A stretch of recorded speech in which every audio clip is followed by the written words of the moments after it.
Nisa sengaja membocorkan pengaman yang akan dipakaikan ke suaminya, lalu bergegas membuka pintu dan langsung bergaya memancingnya. Namun sayang, itu bukan suaminya, melainkan seorang paman tetangganya. Ketika pulang ke rumah, suaminya mulai kesal kepadanya. Istrinya mencoba menjelaskan kalau dia mencoba untuk memberinya kejutan. Karena dianggap pemborosan, suami yang kesal mulai memukul ujung hak sepatu melalui sela-sela jemarinya. Wanita ini hanya bisa menutup mata takut terkena pukulan. Dan benar saja, ujung hak sepatu mengenai jarinya dan membuat jarinya terluka. Membuat wanita ini menangis menahan sakit akibat perbuatan sang suami yang meninggalkannya begitu saja. Keesokan paginya, setelah menenggak birasnya, lagi-lagi sang suami mencoba membujuk Nisa istrinya. Namun kali ini Nisa sudah sangat marah dan pergi mengunci dirinya di dalam kamar. Sementara ibunya yang cemas dengan keadaan anaknya menelpon Zulfi, seorang temannya, untuk datang memeriksa keadaan anaknya. Sementara di rumah, wanita ini masih kesal dan mulai membanting semua piring. Namun tiba-tiba Zulfi datang untuk memeriksa. Namun wanita ini malahan mengusirnya untuk pergi. Di pasar, wanita ini bercerita ke sang ibu kalau semua pria di dunia ini haruslah mati. Mendengar perkataannya itu, sang ibu sadar kalau sesuatu telah terjadi dengan anaknya ini. Dan tak lama kemudian, ibunya mendapat telepon dari seorang polisi yang memintanya untuk segera datang ke polsek, membuat ibu dan anak ini seketika menjadi takut. Namun ternyata, Zulfi temannya tadi telah melaporkan perbuatan KDRT yang dilakukan suaminya ke polisi. Sesampainya di kantor polisi, mereka berdua menjadi cemas karena tak mengetahui kenapa mereka dipanggil untuk menghadap. Dan rupanya, Kapolsek ini menjelaskan kalau seseorang bernama Zulfi melaporkan kasus KDRT yang dialaminya. Namun dengan cepat, ibunya mulai mengakui dan segera meminta tolong kepada polisi agar anaknya ini tak lagi dianiaya. Sehingga dalam sekejap, suaminya pun langsung digelandang ke kantor polisi. Dan Kapolsek ini yang mengatakan kalau suamimu itu akan mereka tahan dan akan dituntut sebuah pasal yang dapat membuatnya mendekam selama 3 tahun di dalam penjara. Sang ibu berkata, inilah kesempatanmu. Hingga akhirnya anak ini bersedia untuk menandatangani laporan polisi tersebut. Membuat suaminya ini mulai kembali marah, namun segera diamankan oleh seorang petugas polisi. Menantu biadab ini tega memukul wajah sang ibu mertua langsung di hadapan istrinya, hanya karena dirinya mengira kalau mertuanya inilah yang telah melaporkannya ke kantor polisi. Kemudian dengan marah meminta untuk segera turun dari taksi yang sedang mereka tumpangi. Namun entah kenapa anaknya masih saja membela suaminya dan meminta anaknya untuk segera memilih antara dirinya atau suaminya yang gila itu.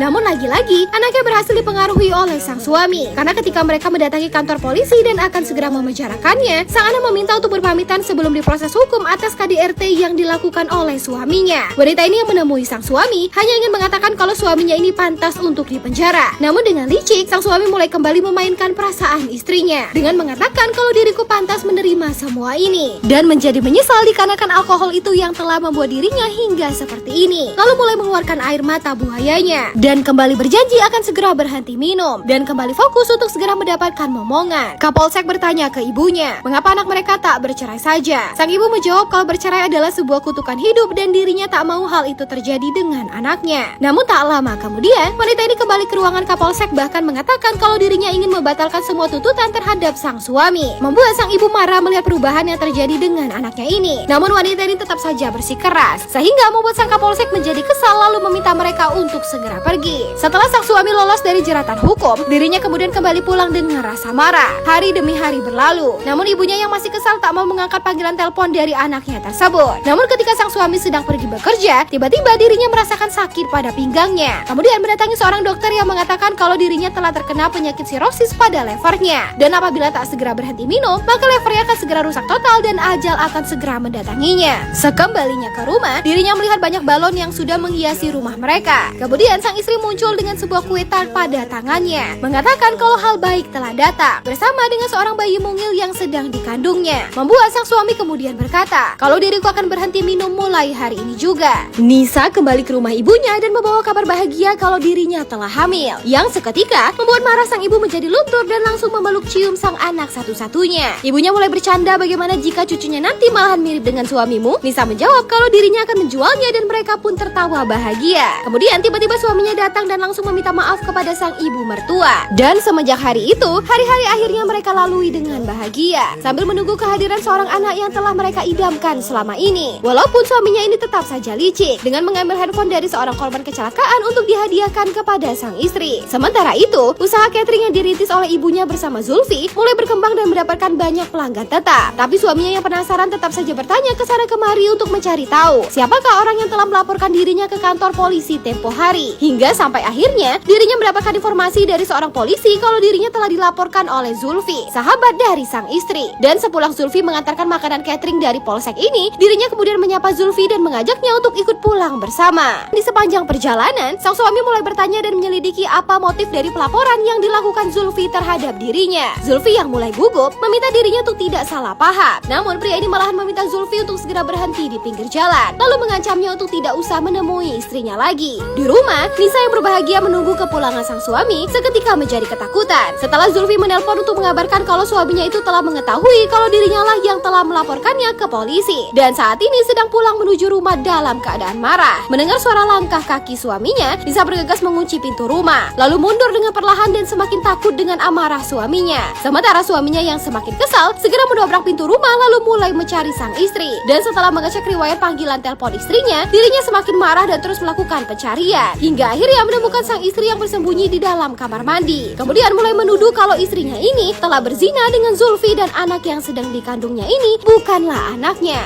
Wanita ini dipukul terjatuh mengenai meja. Khawatir dengan keselamatan janinnya, dirinya pun takut dan mulai mundur untuk menjauh. Kemudian menarik jaket pada lantai sehingga berhasil menjatuhkan suaminya ini. Lalu meminta suami ini untuk tenang dulu dan berbicara lagi secara baik-baik di keesokan pagi. Namun sang suami malahan mengusir dirinya dari rumah ini, mengatakan kalau dirinya sudah tak mau lagi melihat wajah sang istri, ibu ataupun bahkan Zulfi sahabatnya. Kemudian mulai menyeret dirinya keluar dari rumah. Namun Nisa mengajaknya untuk masuk kembali ke dalam rumah dan berjanji tak akan lagi berbicara dengan Zulfi. Mendengar sang istri menyebut nama Zulfi, dirinya pun menjadi semakin berang lalu segera mendorongnya keluar sehingga membuat sang istri jatuh menggelinding pada tangga bersama cabang bayi yang sedang dikandungnya. Bahkan tanpa rasa kasihan sedikit pun meninggalkan istrinya begitu saja. Di rumah sakit, Nisa terbangun dari tidurnya lalu bertanya ke seorang dokter bagaimana dengan keadaan janin yang sedang dikandungnya ini. Dokter mengatakan kalau dirinya telah mengalami keguguran akibat terjatuh dan memintanya untuk menghubungi keluarganya agar tidak kembali pulang seorang diri. Bahkan wanita ini mulai berjalan menuju ke jendela rumah sakit dan berniat akan mengakhiri hidupnya di sana. Namun ketika akan melompat,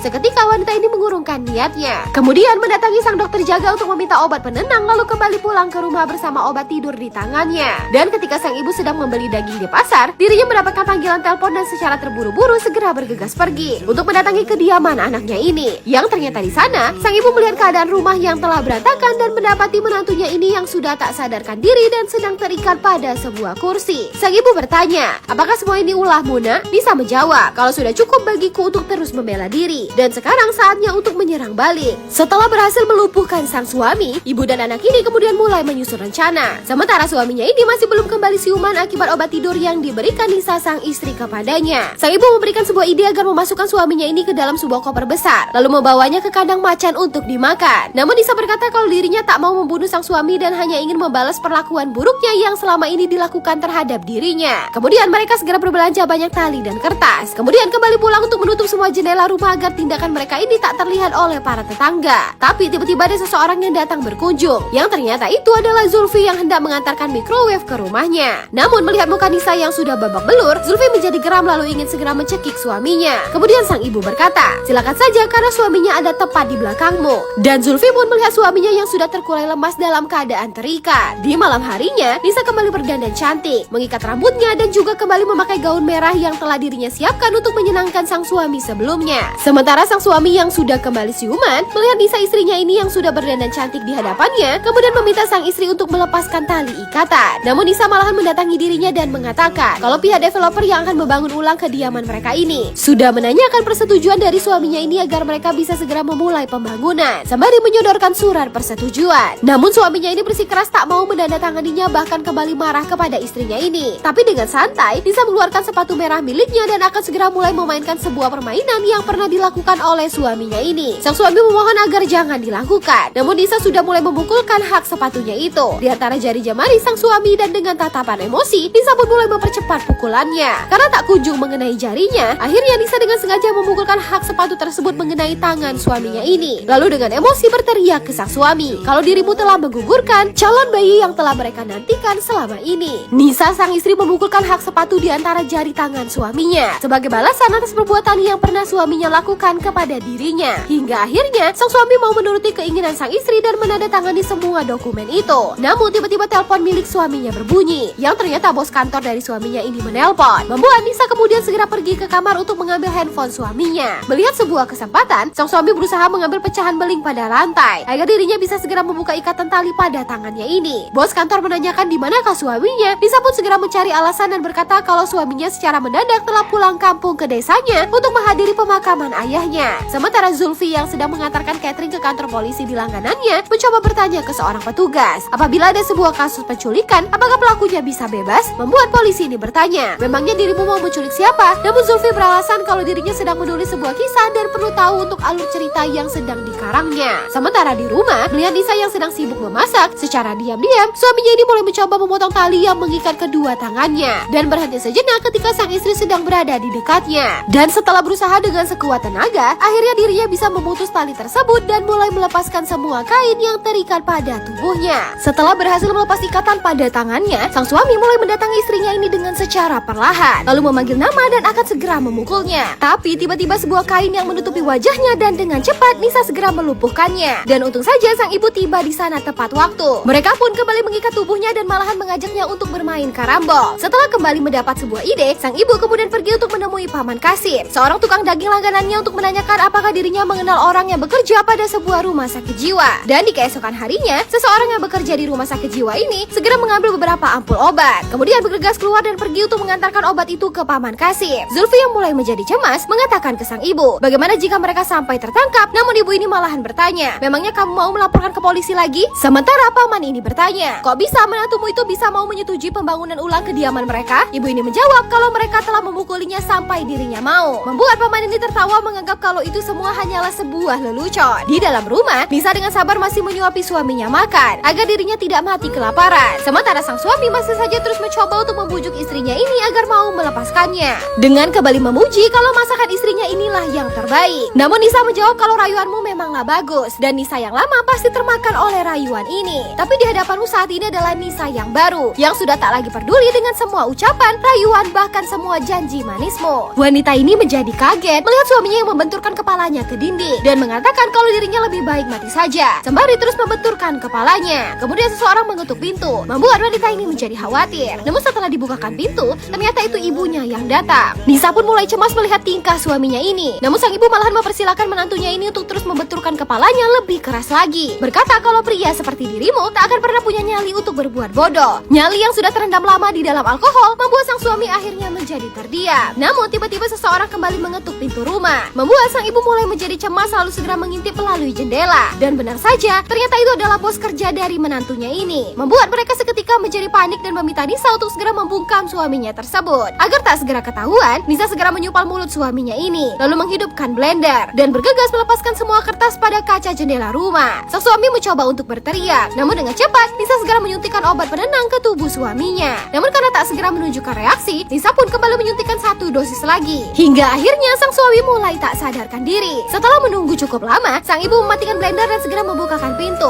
kemudian mempersilahkan bos menantunya ini untuk segera masuk. Setelah dipersilakan untuk duduk, Pak Bos ini bertanya apakah ayah dari menantumu itu telah meninggal. Ibu ini menjawab benar dan ikut bersedih atas kehilangan besannya tersebut. Namun Pak Bos mulai mencurigai setelah mendengar suara mendengkur seorang pria, kemudian mulai berjalan menuju ke kamar tidur. Namun dengan cepat Nisa segera keluar untuk menghambat dirinya untuk masuk ke dalam kamar. Setelah dibuatkan minum, Pak Bos mulai bertanya tentang kematian ayah dari suaminya itu. Namun dikarenakan jawaban ibu dan anak ini tidak sama, malahan membuat bos ini menjadi semakin curiga, lalu mengatakan kalau diriku sudah menghubungi keluarga suaminya di desa. Namun saudaranya di desa mengatakan kalau ayahnya dari suamimu itu sudah lama meninggal. Kemudian mereka pun mengganti alasan kalau menantunya itu pergi bekerja dan belum pulang semenjak 2 hari yang lalu. Namun Pak Bos ini berkata, mengapa ada tanda pengenalnya ada di rumah, membuat mereka berdua tak bisa lagi memberi alasan. Nisa dan ibunya menjadi takut setelah melihat Pak Bos menemukan suaminya ini yang terbaring lemas di atas tempat tidur. Kemudian Pak Bos ini bertanya, apakah suamimu telah mabuk berat? Nisa segera maju untuk mengatakan kalau suaminya yang pemabuk ini menyuruh dirinya untuk berbohong ke kantor agar dirinya bisa tak masuk kerja, dengan alasan mudik ke desa untuk menguburkan ayahnya yang telah wafat. Sementara ibunya pun meminta agar menantunya yang malas ini bisa dimaafkan. Pak Bos kemudian bertanya, di mana kunci laci dari meja kerjamu disimpan? Karena mereka memerlukan sebuah dokumen penting yang disimpan oleh pegawainya ini. Sang suami berusaha untuk memberitahukan ke Pak Bos apa yang sedang menimpa dirinya. Namun Pak Bos mengira kalau Nisa lah yang menyimpan kunci itu, kemudian bergegas pergi untuk mencari kunci tersebut. Namun lagi-lagi suaminya mencoba memberitahukan Pak Bos kalau mereka berdua telah menyekap dirinya. Namun sang ibu segera mengalihkan perhatiannya. Disusul sang istri yang bergegas kembali bersama dengan kunci yang diminta oleh bos suaminya ini. Nisa berharap suaminya ini masih tetap digaji. Pak Bos berkata dirinya akan mengajukan cuti sakit suaminya. Sementara suaminya ini tetap harus berusaha keras untuk memberitahukan perihal keadaan sebenarnya dengan menahan kunci ketika bosnya ini akan pergi. Namun dengan cepat Nisa segera menyingkirkan tangannya lalu mempersilakan Pak Bos untuk pergi dan berjanji akan merawat suaminya ini agar bisa segera kembali masuk kerja. Zulfi mulai menjadi cemas melihat polisi ini yang tampaknya mulai curiga terhadap dirinya. Sementara di rumah, sang ibu bertanya, apakah rencana mereka selanjutnya? Namun kemudian Zulfi segera menelpon mereka untuk memberitahukan kalau polisi tampaknya mulai mencurigai dirinya dan seperti sedang merencanakan sesuatu. Tak menunggu lama lagi, Nisa dan ibunya segera mendatangi kantor polisi untuk melaporkan kalau suaminya telah hilang selama 2 hari dan meminta polisi ini menuliskan laporannya. Sementara di rumah, Zulfi yang ditugaskan untuk menjaga suami Nisa mulai dipengaruhi olehnya, meminta Zulfi untuk melepaskan dirinya dan berjanji akan segera pergi menghilang kembali ke desa untuk bertani saja. Sementara mereka semua bisa terbebas dari semua tuntutan penculikan ini. Namun Zulfi yang tak mau terpengaruh, segera kembali menyuntikkan obat bius ke tangan suami sahabatnya ini. Polisi ini berbisik ke sang komandan, berkata kalau dirinya mencurigai kalau Nisa telah berselingkuh dengan Zulfi dan diam-diam telah menyingkirkan suaminya itu. Membuat Kapolsek ini segera memberitakan anak buahnya untuk melakukan pemeriksaan ke rumah mereka. Membuat ibu dan anak ini terpaksa digiring bersama para polisi untuk kembali ke rumahnya. Polisi wanita ini bersiap maju mendobrak. Namun tiba-tiba Zulfi segera membukakan pintu. Kemudian para polisi mulai masuk ke dalam rumah untuk melakukan pemeriksaan. Membuat Nisa dan ibunya menjadi heran melihat menantunya itu yang sudah tidak berada di tempat. Ketika para polisi ini mulai melakukan penggeledahan, Nisa bertanya di mana suaminya itu disembunyikan. Tanpa bicara, Zulfi menjawab dengan bahasa tubuh yang membuat ibu dan anak ini menjadi kebingungan. Dan polisi yang mencari pun tak berhasil menemukan apa-apa. Kemudian Zulfi mengambil tomat sembari berbisik kalau dirinya telah melepaskan suaminya yang ingin kembali pulang ke desanya untuk pergi menghilang, yang langsung disambut tamparan sang ibu yang marah. Sementara suaminya ini terus berjalan tanpa arah dan masih dalam pengaruh obat yang disuntikan ke tubuhnya, bahkan memukul mobil polisi yang sedang melintas. Polisi ini bertanya, di manakah kedua sejoli ini menyembunyikan suaminya? Lalu sang ibu segera maju dan berbisik ke polisi ini, berkata kalau sebenarnya Zulfi mencintai anaknya namun Nisa menolaknya. Kemudian Zulfi diminta untuk segera mengakui kalau dirinya telah menculik suami Nisa dan akan segera diperiksa. Namun Zulfi berkata jujur kalau sebenarnya dirinya tak pernah mencintai Nisa, namun dirinya mencintai ibu Nisa yang seketika membuat mereka terdiam dengan kenyataan ini. Zulfi meminta maaf dikarenakan hatinya yang tak bisa dibohongi. Mendengar hal ini, sang ibu kembali berbisik ke Pak Polisi kalau sebenarnya Zulfi sepertinya tidak menculik menantunya, membuat para polisi ini menjadi semakin bingung. Polisi ini ditelepon mengabarkan kalau suami Nisa telah mereka temukan dan mereka pun bergegas kembali ke kantor. Ibu dan anak ini panik lalu bertanya berapa dosis suntikan yang telah Zulfi berikan ke suaminya itu.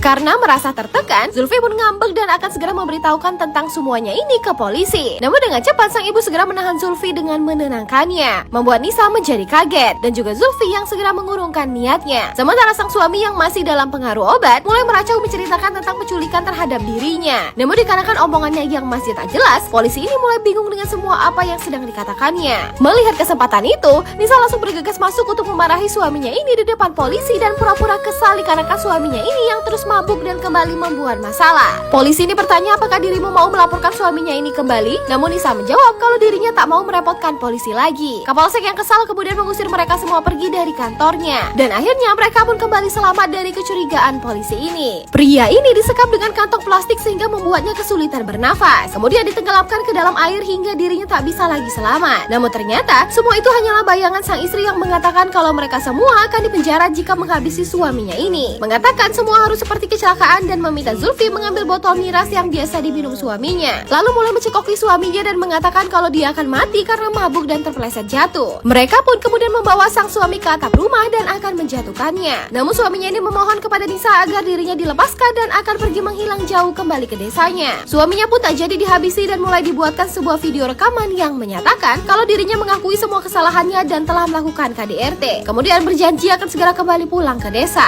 Setelah direkam, Nisa memintanya untuk langsung mempostingkannya pada sosial media milik sang suami. Namun setelah ikatan tangan sang suami dilepaskan, tiba-tiba dirinya kembali dilumpuhkan oleh sang ibu mertua. Dan ternyata mereka tak berencana sedikit pun untuk membebaskan suaminya ini untuk pergi begitu saja. Setelah tubuhnya dibungkus dengan sebuah karpet, tubuhnya kemudian diseret dengan perlahan untuk menuruni tangga. Sementara Nisa kembali terbayang dengan semua perlakuan suaminya ini yang telah menjatuhkan dirinya dan membuatnya keguguran di tangga yang sama tempo hari. Kemudian berhati-hati agar tak ketahuan tetangga mereka. Hingga akhirnya mereka berhasil membawa suaminya ini untuk masuk ke dalam mobil yang dikendarai oleh Paman Kasim yang mau datang untuk membantu mereka. Kemudian mereka membawanya pergi ke sebuah tempat di dalam kegelapan malam. Dilanjutkan dengan menggotong tubuh suaminya ini untuk menuju ke sebuah lintasan rel kereta lalu meletakkannya di sana. Setelah menaruh kepalanya pada lintasan rel, mereka pun mengikat kedua tangannya serta memasukkan handphone yang berisi pesan video perpisahan yang telah dibuat oleh dirinya sendiri. Namun tak lama kemudian, suaminya ini kembali siuman dan melihat lampu kereta api yang datang dari kejauhan dan berjalan menuju ke arahnya, membuatnya berteriak memohon agar Nisa segera mau membantu dan melepaskan dirinya. Namun sayang, hati sang istri rupanya telah mati, bahkan meninggalkan suaminya ini tanpa lagi mau memperdulikannya. Pria ini memohon agar ikatannya dilepaskan, sementara kereta api itu segera datang dan akan melindas tubuhnya. Sadar kalau semua perbuatannya ini adalah salah, sang istri bergegas meminta Zulfi untuk melepaskan ikatan suaminya. Namun kembali dicegah oleh sang ibu yang mengatakan kalau anaknya inilah yang harus kuat karena suaminya itu layak mendapatkan semua ini. Tapi Nisa mengatakan kalau perbuatannya menghabisi suaminya ini hanya akan membuat dirinya dihantui oleh perasaan bersalah di sepanjang hidupnya.